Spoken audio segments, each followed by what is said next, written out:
Come in, clubbers, and today we're back with another Zafire video, the best Star Wars duel of all time. Yes, I'm on the floor again. I have not gotten all my stuff in the new house yet still. Hopefully, the next time I record, I will have all my stuff, but for right now, I'm thugging it out for y'all on the floor. This is very uncomfortable. But anyway, let's get to the video.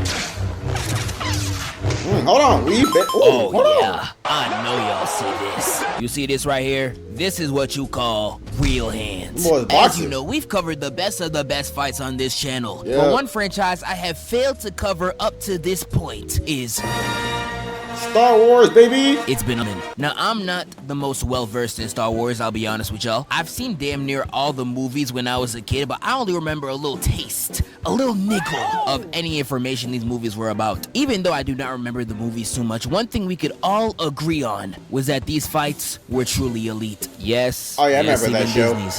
The choreography and swordplay they put into it is actually fantastic, and it's a great change of pace from what I usually cover. Now, there is a lot of fights I could have chose. I heard my girl Ahsoka got a lot of bangers. One of the fights I do remember as a kid was Luke versus Darth Vader in the second movie. This was elite. The OG. But one of my favorites I have always loved was the fight against Darth Maul in the Phantom Menace. Darth Maul is really very iconic. He's very iconic. Like, I ain't gonna lie, his fit is tough. Like, if I was a Jedi, he'd be the reason why I'd use the dark side of the Force. And that black, in the all black. I ain't gonna lie, I'm taking the Batman route. I'm doing justice, but I'm instilling fear to instill justice type beat. Like, I'm just saying.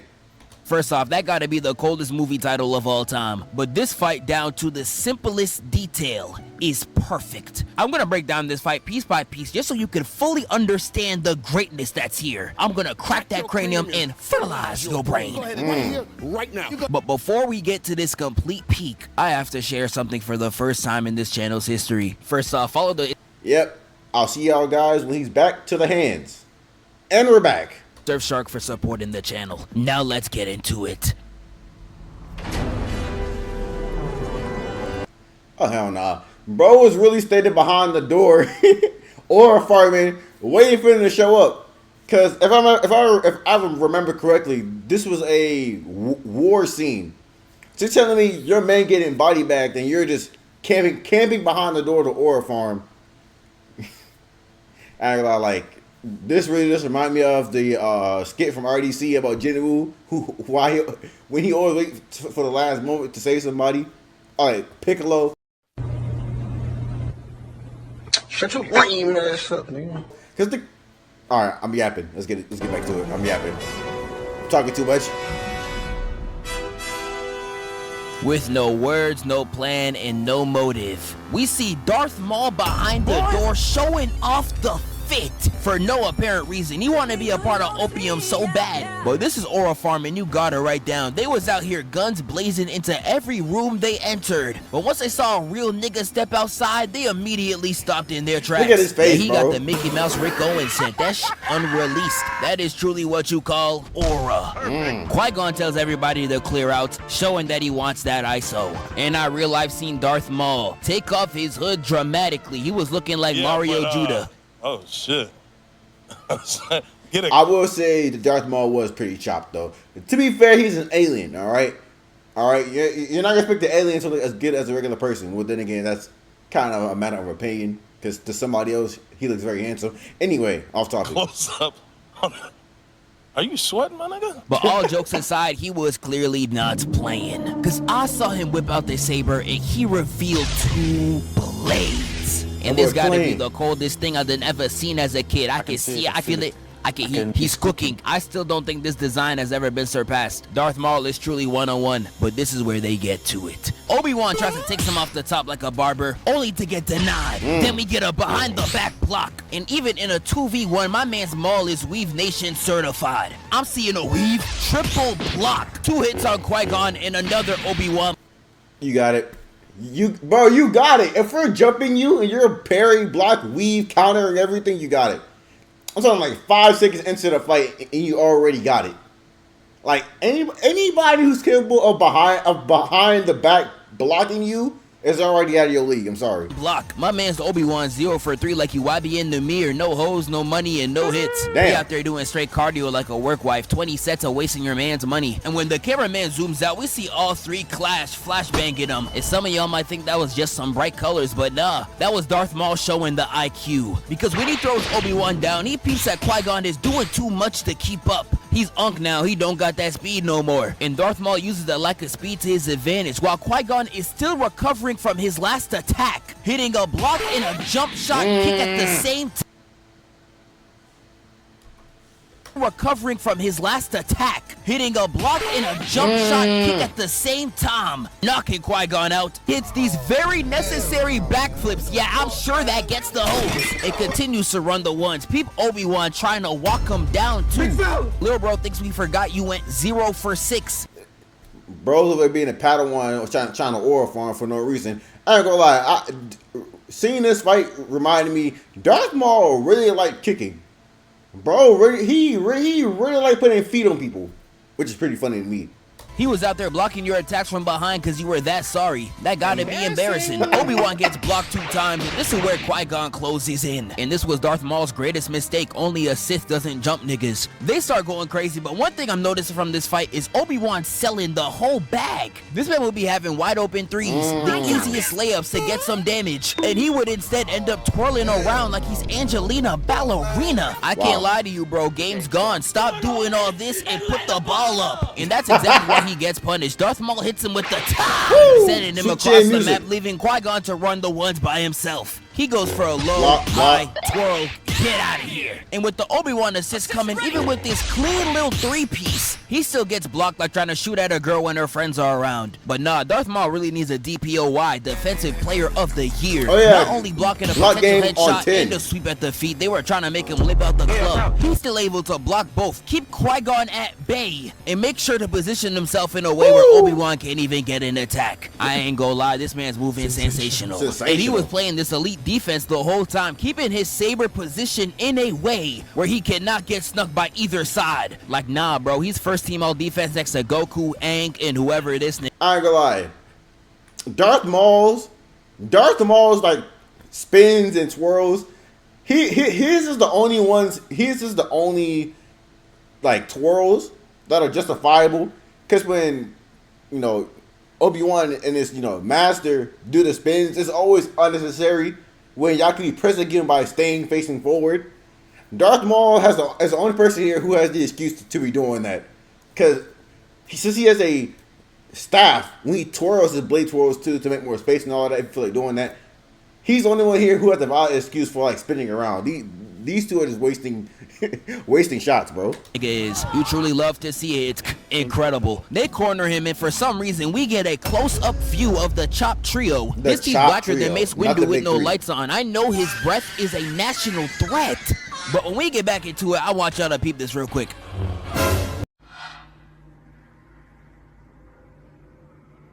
Boy, if you don't... No. Bro did not buck at him, expecting that to... You're staring down a Sith Lord, right? You try to make him flinch? Brother, you're not that guy, pal, okay? You're not that guy. This man really thought that was gonna work. This gotta be the most unsuccessful flinch attempt I've ever seen in my life. This man Maul ain't give a fuck, gave no reaction. Like, oh, scary. Shut up, man. Maul takes one hit and backflips off, and when these two follow suit, we really see Darth Maul on the offensive. We see it right here. Darth Maul almost takes this man's leg if he didn't hit this last second block to retaliate. And he just continues on that offense, slamming Obi-Wan's saber down, blocking Qui-Gon and spit kicking him in the face, making Obi-Wan fall right off the stage, leaving Qui-Gon out there like a sitting duck. And I'm crying. He was so tired of doing no damage, he straight up just pip slaps Maul in the face. Got him falling down on his face, and this is where Qui-Gon really calls ISO. These two start running the ones for a minute, and Qui-Gon gets uncharacteristically very offensive. Like, peep the 2 slashes, twirl, hits a low then a high, then Maul dodges like he's Saquon Barkley, and the hallway stops her from continuing their fight. This was a very good play by Darth Maul. because he used the doors to separate them so they can't jump him anymore. And then once he got ISO with Obi's sensei, he killed him. And it's just like, imagine if Obi-Wan never got separated in the first place. His master would probably still be alive. But then again, his master had to die for him to lock in enough to kill Darth Maul himself. But hey. And this man Qui-Gon ain't miss it for a second. He took any chance to aura farm. Immediately got on his knees to aura farm. And once he saw that nobody in the room gave a F, he then tried to close his eyes too just to get noticed. I'm crying. This nigga was begging for attention. But in all seriousness, I love how Qui-Gon is out here meditating while Maul is pacing back and forth like a lion waiting for his prey. It really shows the difference between a Jedi and a Sith. It's truly wonderful storytelling. But hold on. After watching this scene and seeing the rest of the fight, Qui-Gon gotta be the only nigga I seen get worse after meditating. I thought meditating was supposed to clear your mind and slow you down, make you think. But once that gate opens, Qui-Gon comes in, guns blazing, coming at Maul with such ferocity, yet the whole fight he was moving calm and collected. But now he's trying to move like Obi-Wan, just spamming all over the place. And I wouldn't have a problem with him trying to take notes from Obi-Wan. He clearly saw that his fighting style was the way to win the battle. However, there is one crucial detail you are missing, my brother. You're old, buddy. Nigga, you're 40. You cannot be moving like this 20-year-old in his prime. You're unk now, buddy. You clearly do not got it. And Maul sees this and just starts having a field day with him, putting the pressure on him while he's tired. And Qui-Gon started getting desperate. He started moving his saber around for no reason. Yeah. I got nothing to say to that. I got nothing to say, bro. It been over, bro. Darth Maul hits him with a double parry and then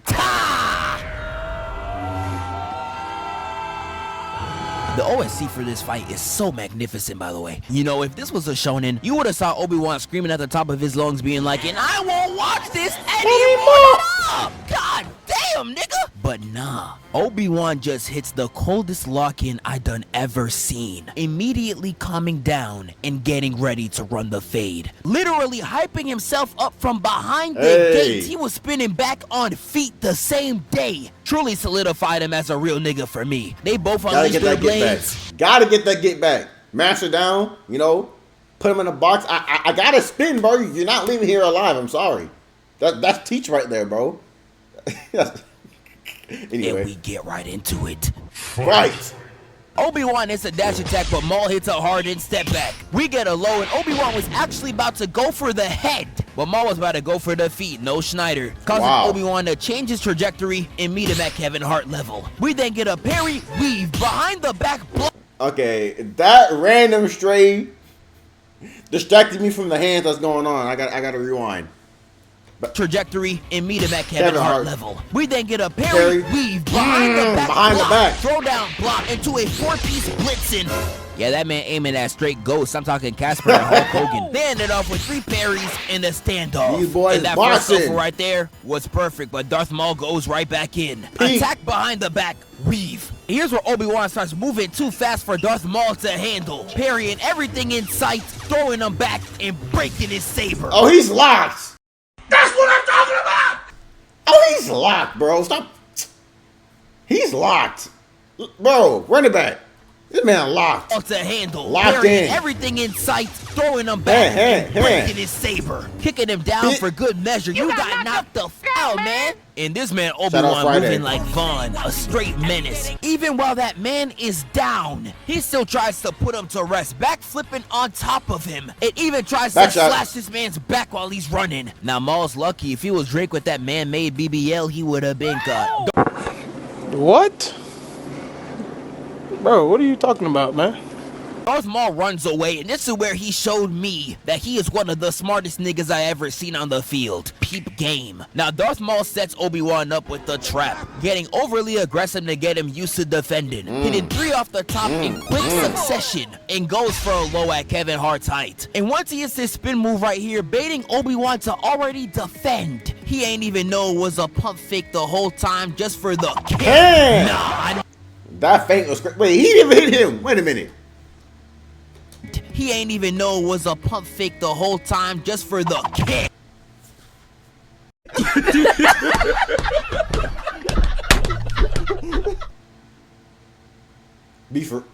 Be for real, bro. I mean, W tactical player, but movie directors, what was like? I get in a theater, it happens so fast you probably don't notice it. But come on, bro. Nah, I know y'all see this. This them real hands. And Darth Maul's IQ continues to show throughout the entire fight, except for right here.